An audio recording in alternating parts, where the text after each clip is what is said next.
ഇനി അങ്ങോട്ട് ഇൻസ്റ്റാഗ്രാമിൽ ട്രെൻഡിങ് ആകാൻ പോകുന്ന ഒരു കിഡിലൻ സ്പോട്ട് പരിചയപ്പെട്ടാലോ? വായോ.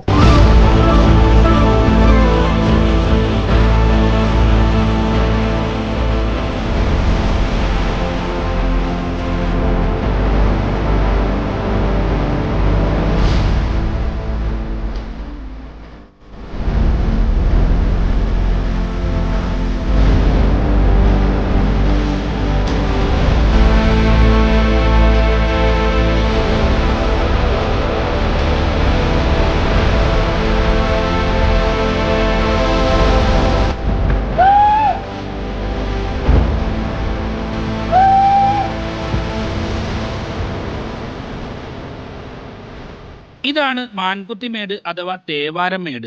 ഇടുക്കി ജില്ലയിലെ കേരള തമിഴ്നാട് അതിർത്തി പങ്കിടുന്ന മനോഹരമായ ഒരു പ്രദേശം. ഏകദേശം ചതുരംഗപ്പാറക്കും രാമക്കൽമേടിനും ഇടക്കായിട്ടാണ് ഈ ലൊക്കേഷൻ വരുന്നത്. 24 മണിക്കൂറും നല്ല ശക്തമായ തണുത്ത കാറ്റ് ലഭിക്കുന്ന പ്രദേശങ്ങളിൽ ഒന്നാണ് മാൻകുത്തിമേട്. രാവിലെയോ വൈകുന്നേരമോ ആണ് ഇവിടം സന്ദർശിക്കാൻ ഏറ്റവും അനുയോജ്യമായിട്ടുള്ള സമയം. പോകുന്ന വഴിയിൽ ചെറു വെള്ളച്ചാട്ടങ്ങളും പച്ച പുൽമേടുകളും കൊണ്ട് നിറഞ്ഞ ഈ സ്ഥലം മൂന്നാർ കുമളി റൂട്ടിൽ ഉടുമ്പൻചോല എന്ന സ്ഥലത്താണ് സ്ഥിതി ചെയ്യുന്നത്. പ്ലാസ്റ്റിക് വിമുക്തമായ സ്ഥലമാണ്. വരുന്നവർ അതിന്റെ പരിശുദ്ധി കാത്തു സൂക്ഷിക്കുക. ഗൂഗിൾ മാപ്പിൽ മാൻകുത്തിമേട് എന്ന് സെർച്ച് ചെയ്താൽ കറക്റ്റ് ആയിട്ട് നിങ്ങളെ ലൊക്കേഷനിൽ തന്നെ എത്തിക്കുന്നതാണ്. ഇതേപോലെയുള്ള അപ്ഡേറ്റുകൾക്കായി ഞങ്ങളുടെ ഇൻസ്റ്റാഗ്രാം പേജിൽ ഫോളോ ചെയ്യുക.